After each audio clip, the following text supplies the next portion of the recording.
Gino, the first half seemed to go pretty much like you would want it. Yeah. Where did it get away from what you wanted to do in the second half, and how did you address that with the team afterwards? Well, I think we got a little bit tired. They make the game,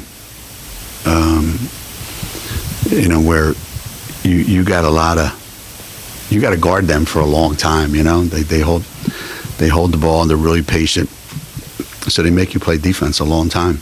So there's not going to be a lot of possessions when you play them. And I thought our defense was great in the first 3 quarters. No, I mean they had 18 points, if I'm not mistaken, at the end of the third quarter. And I think they had 12. How many did they have at halftime? 12 at halftime, and I think they had. At one point, I looked up, they had 18. So I thought our defense was great. We did a lot of really good things. But without Crystal, we're just not the same offensive team. Kia's got to do way too much. So we're just not the same offensive team without Crystal. And we're one less guard, so we couldn't give those guys the kind of breather that we needed to give them. So we just got a little bit tired. And they're not going to stop playing. To their credit, those guys play hard. They're not going to stop playing. Gino, how do you prepare for a game like this, or is it just something that you kind of have to get through, and move on to the next game? Hey, like we said in the locker room before the game, one of the reasons why you play in the regular season is to try to experience as many different styles of play that you hope to see as many different styles as you can, so that when the tournament comes in March, you've pretty much dealt with a variety of things. And playing a team like UCF,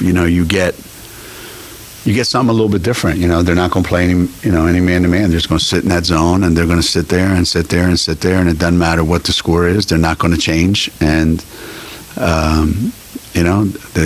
they want to make the game, played in the 50s, and we were on our way to getting 80, and something happened along the way. As I said, we have to be, you have to be able to experience every different kind of game that you can, and that's why, games like this are actually pretty good for you, because not every team's going to let you get 50 at halftime, and not every shot's going to go in, and you're not going to be able to just run up and down and, hey, look at this, isn't this cute? Hey, look how easy this is. They're going to make you work hard for things, and that's a good thing. That's a good thing. It's just that at Connecticut, our fans, I'm sure they're all riled up right now. I can hear it now. They play like this in March, it's over. They won't get out of the first round of the NCAA tournament. Send back your NCAA regional tickets, because we're supposed to win every game 100-50. You know that, don't you? That's the expectation level at Connecticut. And if we don't win 150, it's because we sucked and not because the other team was pretty good. Once you get past the Mason-Dixon line, the other team's not allowed to be any good. Only south of that, the other team's allowed to be good. Up in Connecticut, only one team's allowed to be good. Gino, what do you think your team's identity is right now? What is it? What was it going in? We were on a roll, right? Everything was great. We're the best three-point shooting team in the country. We're one of the best defensive teams in the country. We got 4 All-Americans. We got 3 guys that are going to tie for the Wooden Award. What was our identity going in? So what? After one game, our identity changes? Nothing changes. It's one game. So our identity is the same as it was before. When we get Crystal back, it'll be, right back to same old, same old.